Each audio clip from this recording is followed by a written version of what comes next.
Okay, guys, this is an electromagnet, and we have to have a special wire because this is called magnetic wire. It has almost extremely thin insulation, so we get the wires real close together. So anytime we put a current through a conductor, it creates a magnetic field. But it's stuck. No, it didn't. It broke. Maybe I can. We'll see. I think I got enough to get onto it. And we'll see. Now, if I come over here and put DC on this, so it works. DC, AC, we got to do some special things, but we can make them work off AC too. Thank goodness. It's just that it takes a little special consideration. Did you just did that with the regular nut watching boat? Just wrap them out? Yeah, DC. We can concentrate the magnetic field. So magnetic fields concentrate through metals, right? You understand? So what we do is we wrap the wire around a chunk of metal, and bolts make really good metal. But it's a special wire. It's called magnetic wire. And somebody took my. Somebody get me one of those things. Clip. No, the jumper plugs. The wires. Right. Give me some longer ones. No, that one and another one. Okay.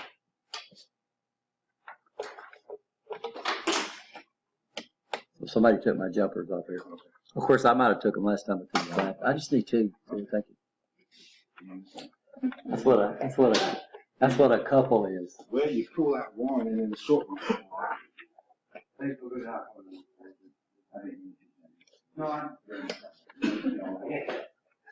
So I've been doing it too long. So what we can do is notice I've got these paper clips over here. Can y'all see them? And I'm gonna come over here and touch it, and of course it creates a magnet. But when I take them away, what's going to happen? Hopefully, let me get something heavier. Like what? So what we can do with this is we can do what? We got a magnet that we can do what? That we can turn off and turn on. And then we've also got a magnet that we can do that we can control intensity, right? You understand? No, that's fine. It's got to be metal. Yeah. Okay. Now, I don't know if I've got it or not. I'll have to find it. But, we take that. Y'all know what a solenoid is? Solenoid. Mm-hmm. So what's a solenoid?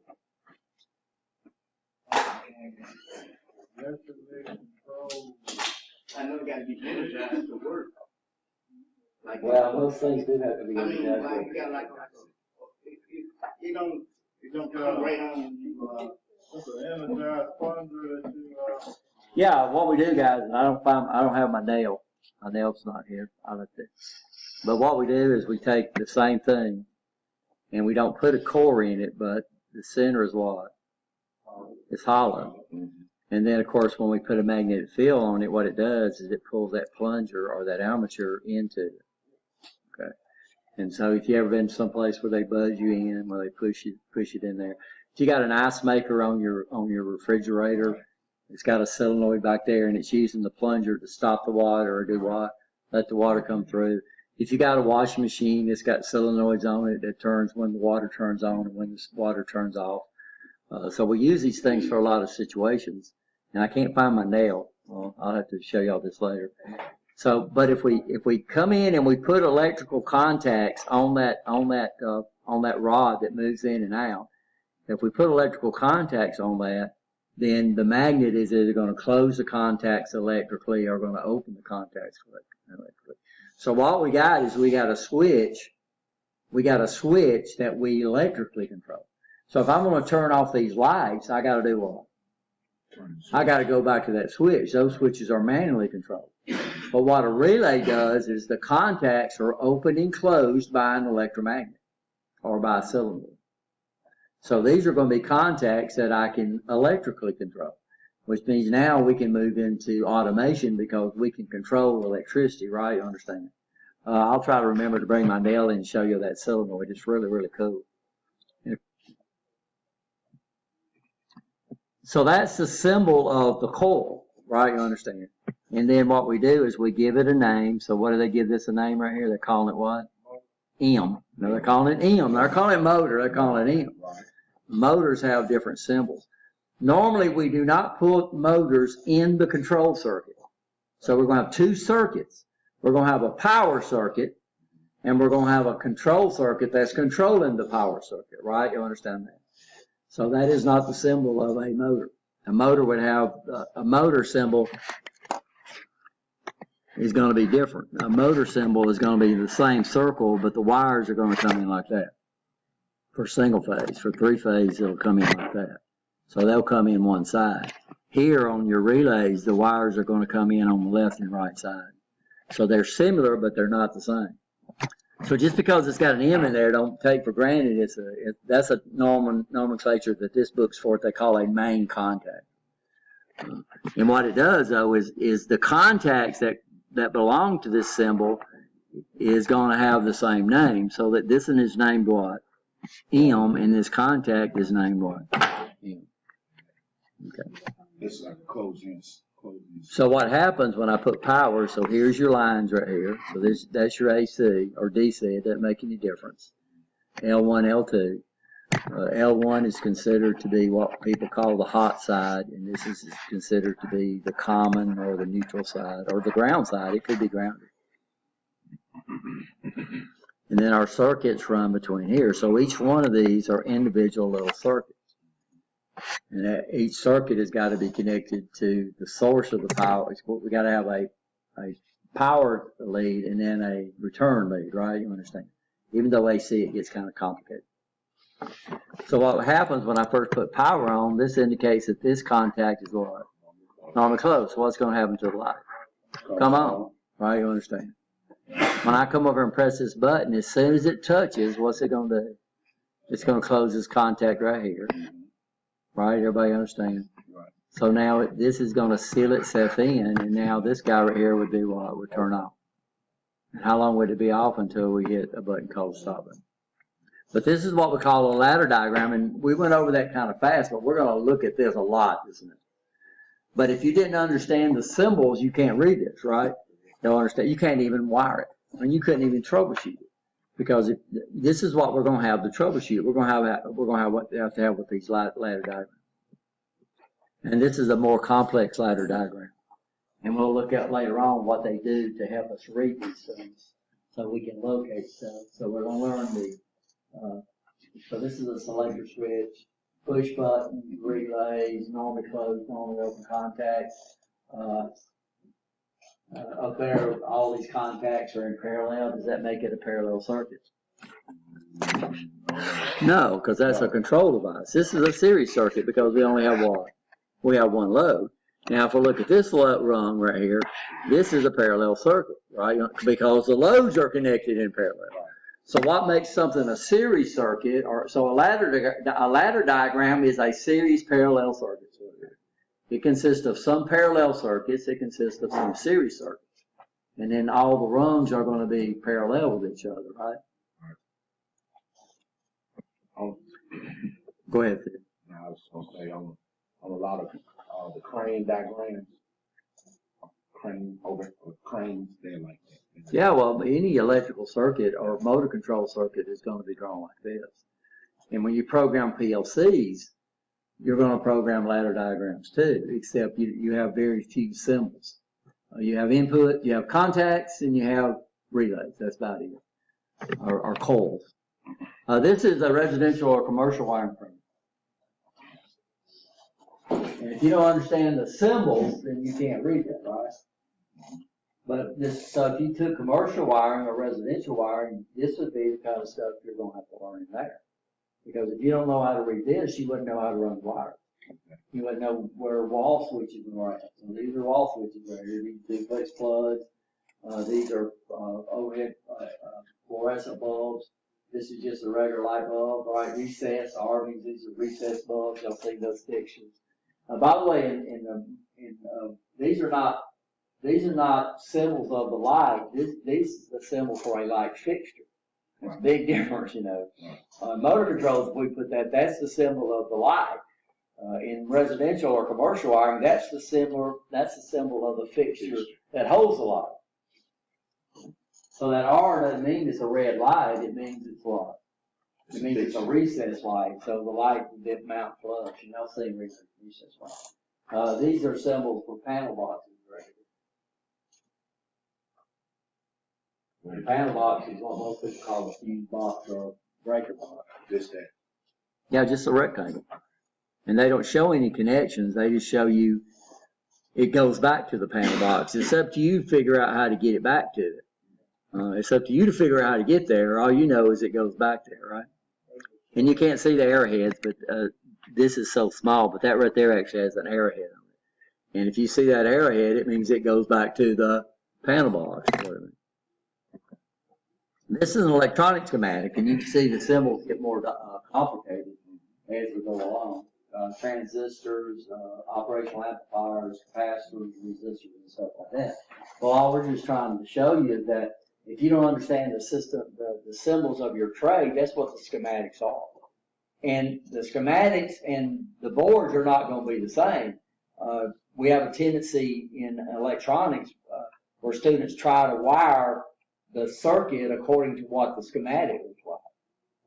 So in motor controls, if you try to wire it according to what the line diagram looks like, you're going to be in trouble. Yeah. Because they're all over the place. This does not show you how it's physically laid out. This shows you an electrical way. This shows you how it's logically laid out, right? You understand? So you can figure out how it works. So when you get into solid state, if you're in the ILT program, you'll be taking solid state, and these are the type of symbols you'll be doing with that.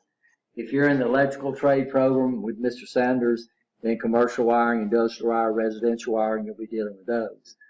Of course, motor controls is also in that because motor controls is a big part even now of commercial and residential or commercial wiring. So this is what we're talking about. Where was those symbols at for this class? Back on appendix. Some of y'all don't have y'all's book yet. 700 and something. Yeah, it's way back in the back. 746. Which will be an appendix. This guy's got a pretty good set of appendix in it that we'll be monitoring. Yeah, so it's back in 731. 731. You said it come with this? Yeah, what's in the disc, I don't know. This is a new one. I don't know what it does. We get a special one with the PowerPoints and everything in it. But we've been doing these classes so long, most of the PowerPoints are ours. So push buttons, you need to learn that. Make sure you learn what a selector switch is, right? Then, we're going to deal with timers, but you don't get to learn that right now. Pilot lights, coils, and what we call a control transformer. And a control transformer is a term we use for a transformer that runs the control circuit. 731 is where they start, and it goes through about 4 pages. It's extremely important to learn the symbols used in your trade. Y'all understand that, right? It's also just as important to learn the language of the trade. You can't talk the language, and you can't talk to other people in the trade. And you can't, if you don't know the symbols, then you can't do what? You can't even work in the trade. Can you imagine a carpenter that couldn't read a set of blueprints? What they'd end up with. I've seen some houses, kind of like my father-in-law. You see, I mean, you'd be up in his attic trying to get from one side, and you'd run into a roof where he just built onto the roof. So you only, if you wanted to go on different sides of his house, one side you had to pull out the vent, the side vent, to climb in there to get to that side of his house. It was something. And he ran standard 14 gauge, two wire 14 gauge to his water heater, and he used the ground wire as one of his hot leads. Okay. Voltage. What's voltage? Measure of the force, right? Or actually it's probably more precisely called the pressure. We represent with letters V and E, so you need to get used to both of those. We teach V here, but you're going to run into both of them. So amperes, this is the rate of the flow. And we don't need to know this 6.25 times 10 to the 18th electrons doesn't pass a point in a circuit in 1 second. But that's our speed, right? Most people don't understand that. When you say 8 amps, that's a lot of electrons flying past a point in a second. A lot faster than that. Resistance and reactance are measured in the opposition of flow. Now, both these use this symbol right here for ohms.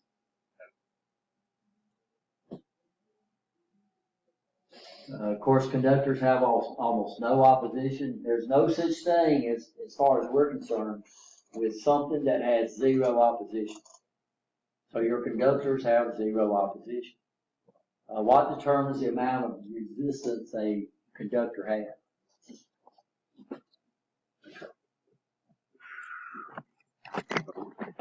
What determines the amount of resistance a conductor has? It has nothing to do with volts. Yeah, the physical size. No.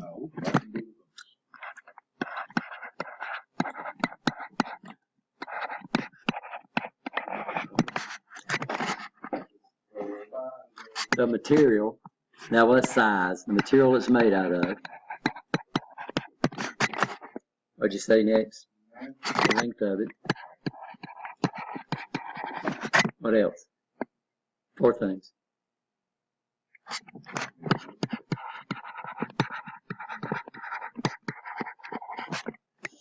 So anytime you look at an ampacity chart for a conductor or a wire, it's going to be given at a temperature. Metals, when temperature goes up, resistance goes up. When temperature goes down, resistance goes down.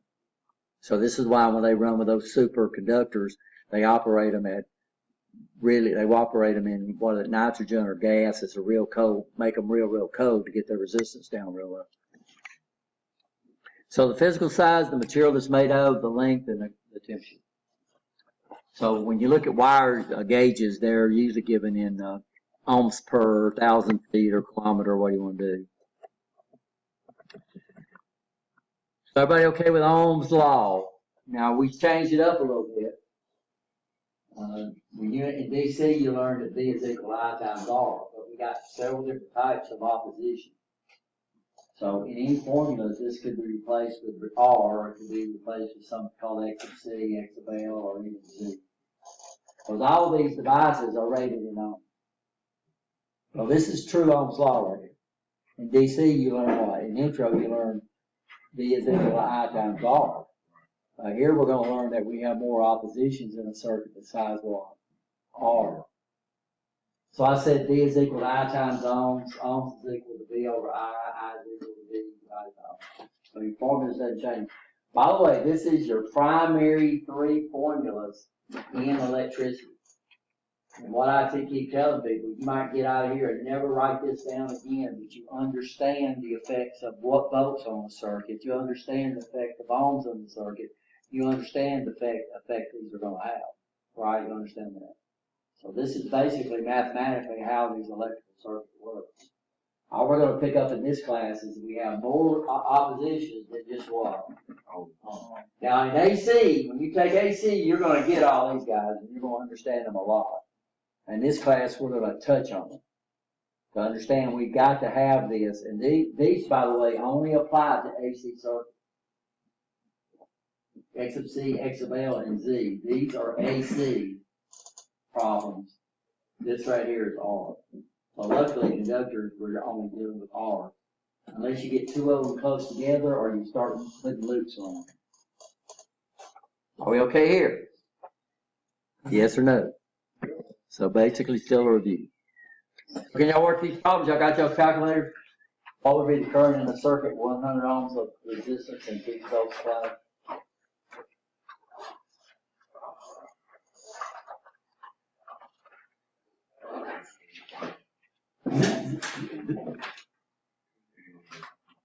When we was in college, we started off 0.5. when we was in the military, we did every bit of this longhand. No calculator. I mean, we had to do all the math longhand when I took it in the military. What would be the current? And then we got out into college. We had calculators, but our calculators were big, and all the students carried them in pouches on the side of it. Yeah, and so when the instructor would you hear that zip, zip, zip, everybody unzipping them pouches and pulling them out like that. That first one would be 0.5 milliamp. We don't use the term 0.5 milliamps in electronics, guys. Yes. So technically you're right, but it still would lose points for that, Steve.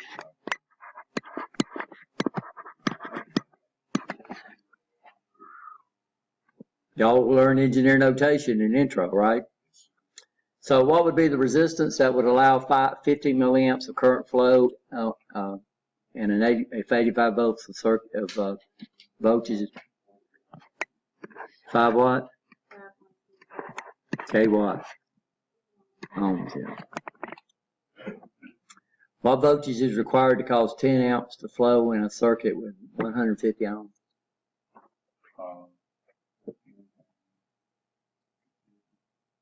150. 150 volts. So everybody okay? Got any problems with that? That was One time. 1,500. That's one. Yeah, I'm not working it. Good. Yeah, I found wrong. It's what? 1,500 volts. It's 1.5. I did. Okay. Kilovolts. Kilovolts.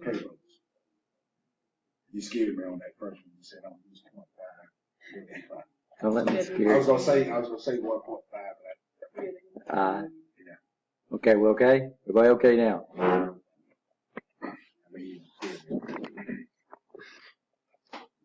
So guys, here it says an ideal circuit. All the push provided by the voltage source will be distributed across the load. Current flowing through opposition creates what we call a wall. So current flowing through the opposition of the load produces the work that the circuit was designed to deliver. That makes sense. Everybody okay? Now in actuality, what happens? Well, in actuality, in a real circuit, all devices have some resistance and reactance. Even conductors have resistance and reactance. And we'll look what reactance is here in a minute. So this would be an ideal circuit. Okay, the amount of resistance a conductor exhibits to the flow of current is determined by what? The temperature. The insulation, by the way, which is responsible for the temperature. And we're going to show y'all the NEC code. The NEC code gives you a gauge wire, and the ampacity of the conductor changes depending on the insulation. And why? Because the thicker the insulation, the more heat it holds in, right? It's just like in the wintertime, which we didn't have this year, did we? We didn't have it. But in the wintertime, when it's real cold, we wear a lot of clothes because it holds the water, the heat in. Well, if the conductor gets hot, its opposition goes up. So that means they have to reduce the ampacity of the wire. So if you ever looked at a code book, you'll find that out. They give you different current capabilities depending on what insulation. This is why Alabama Power runs a lot of their conductors uninsulated. Why? Because if they insulated them, they would be safer, but they would reduce the ampacity of the wire. They couldn't get as much current through the things because they'd drop more voltage because they'd have more resistance. And airs are pretty good insulated, unless it gets up against a tree or something. The material, the size, and the length of the conductor. Okay, also, we can control it. Improperly placed, if we don't place them right, we can put resistance in the wire. If we don't splice them right, or if we don't terminate them right? You understand what splicing? Joining two conductors, right? That's broke, or when you run out of wire. Alabama Power can't come up with enough wire, spool of wire to run all the way from Gorgeous to here, right? We get our power from the Tennessee Valley. We're on TVA here on investment. They're investing on TVA. So they got to bring that power all the way down from the Tennessee Valley up on the Tennessee River. That's where we get our power at. And so they're not going to have a wire that runs all that distance. So they're going to have to do what? Splice it. If a tree drops across the wire, you see splices all around, especially if you got a lot of trees around there, you see splices. Eventually, all conductors have to come to an end. The process of the conductor, and the process of bringing the conductor to an end is called what? Termination. And we call the places that we terminate them, sometimes we call them terminal blocks, right? And we could add these oppositions right here. This might be good, might be bad. So we teach a class called cable splicing and installation, by the way, where you teach how to do that. They don't offer that. Yeah, because it's an option in both courses. We did just teach it last. So it's one of those courses that we basically teach on demand. The amount of reactants. So reactants is controlled by what? Something called what? Frequency.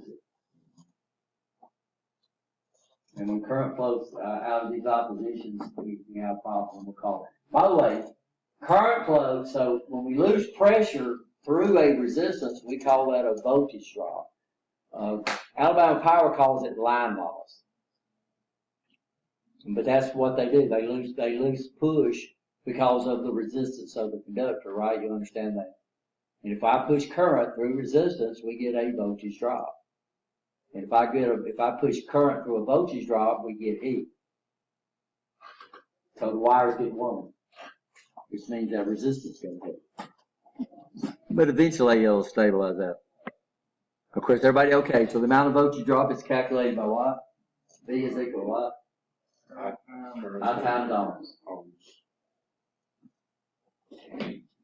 Or I times R. So this is an ideal circuit. This is a true circuit. This is an actual circuit.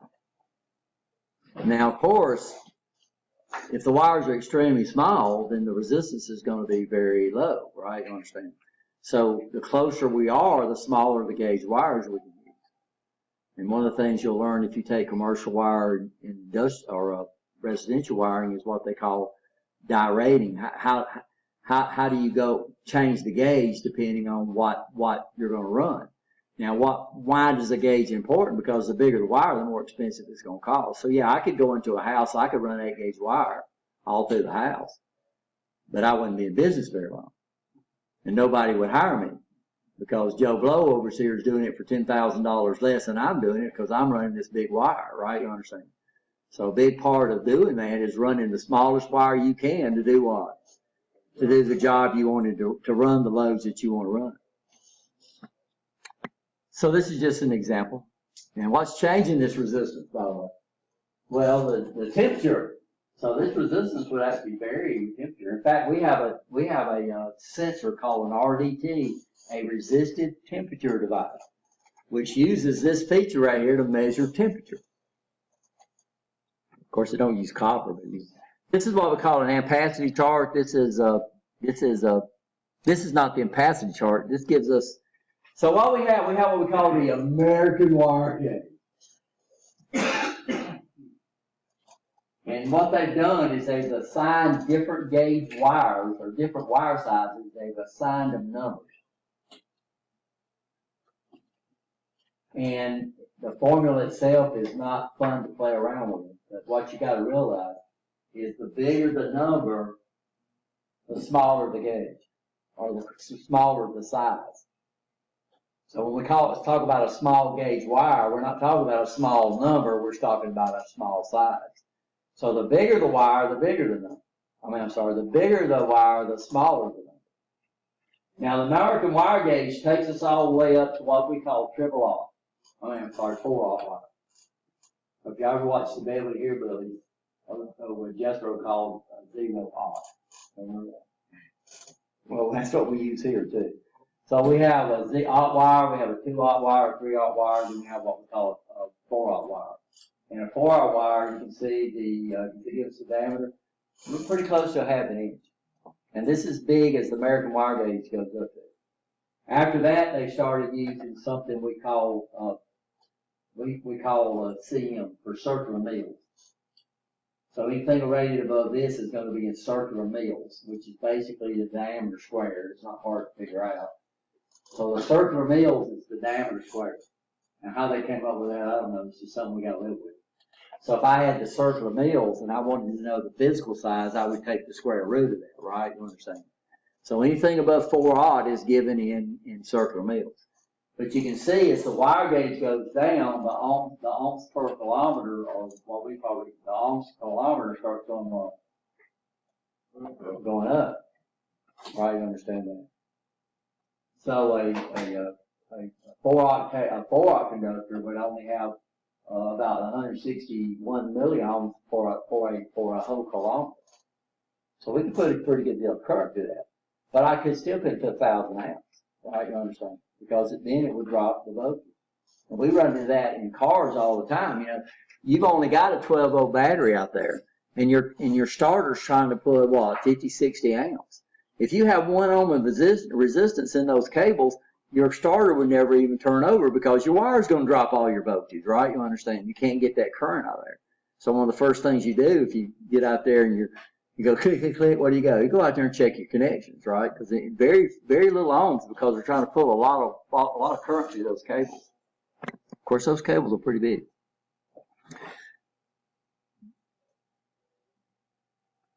So this is the actual diameter here, by the way. And this right here would be in millimeters. This is an ampacity chart, which shows us the ampacity of it. So it shows us a lot of information. So a 14 gauge wire, this is what we use in housing. It has an ampacity of 32 amps and free air. So that means it's uninsulated. It's around 25 degrees centigrade, which would be around 72 degrees Fahrenheit. If the temperature goes down, we can get more than this, 32 amps. If the temperature goes up, we're going to get less. Everybody understand that? But NEC does not rate a 14 gauge wire at 32 amps.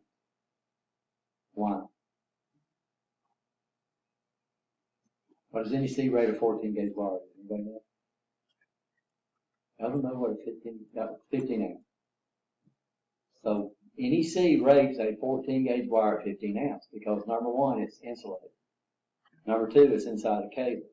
Number three, it's either running through your ceiling or it's running through walls, which means it gets what? Hot.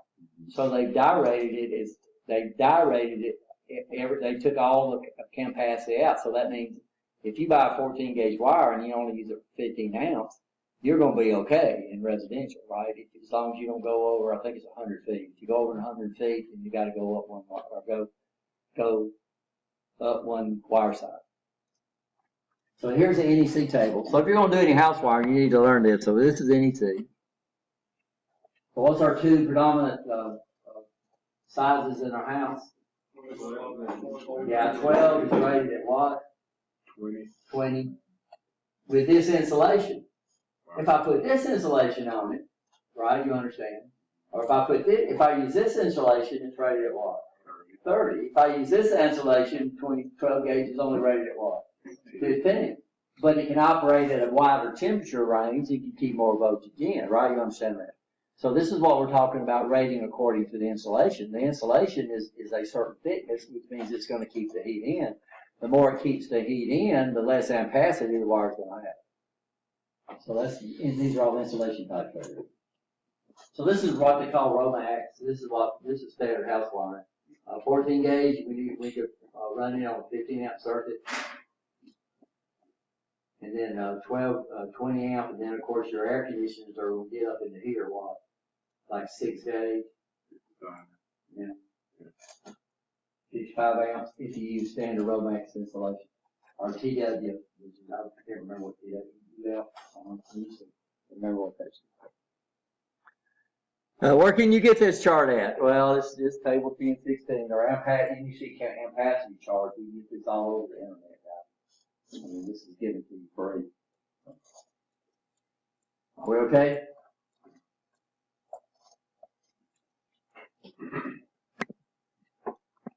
Everybody okay on work? Now, this is something that I might not have learned yet.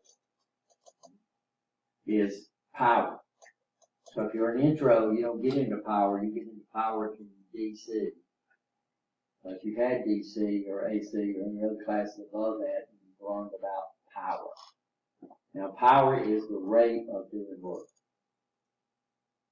Now unfortunately we have 3 power formulas that you need to learn. Learn, guys. So the formula that you need to learn is you need to know Ohm's law.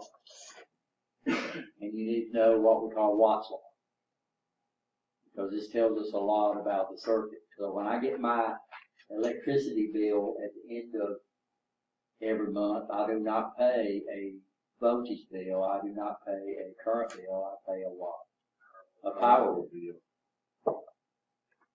So if I had a clamp on ammeter out there and I just use current, that would be my power bill.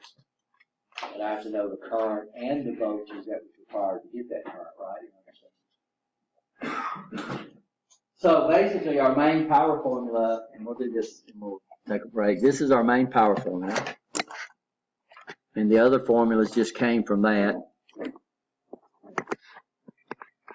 So power is equal to push times speed, or pressure times speed, right? And of course in electricity, our pressure is in volts and our speed is in amps. Everybody understand that? Now, but let's look at Ohm's law. What does Ohm's law say V is equal to? Okay, so we'll use R here, even though we know it's not. Okay, now two things are equal to each other. That means we can replace them. So that means I know that 4/4 is equal to $1. I know that in my head. So if I pull up to a thing that says, well, that's $1, and I give them 4/4, I know they're equal. I can substitute them because they are what? Equal. Well, if Ohm says V is equal to I times R, and power says V is equal to V times I, that means I can come up here and I can say V is equal to I times R times I. And that would be the same thing, right? Which is I square R. So that's where I square R come from. It came by substituting Ohm's law into the main power formula. Now what's nice about knowing that is if I know the current and I know the opposition, I don't have to fool around with the voltage, right? You understand? Now the next one we use a lot because the next one I do not have to calculate current. So what's I equal to according to Ohm's law? What's that? I is equal to Ohm's law. V over R. So let's take this same formula right here and let's substitute V over R. So this will be V is equal V times V over R. You'll see what we did? So that would be this formula right here. So that's where the other two formulas come from. So your other two formulas came from substituting what Ohm's law says these things are equal to. The one we use most often is this. Because here I don't even have to calculate current. All I got to do is know what? The voltage and the opposition in the circuit, I can calculate power. We use this a lot. We have to, the problem we have with I is to truly measure I, we have to break the circuit, right? Yeah, y'all measured I in intro, right? Y'all use the meter a little bit? So here's our power formulas, and we'll modify this just a little bit for three-phase. We're dealing with what we call three-phase in here, and we'll learn a little bit about that.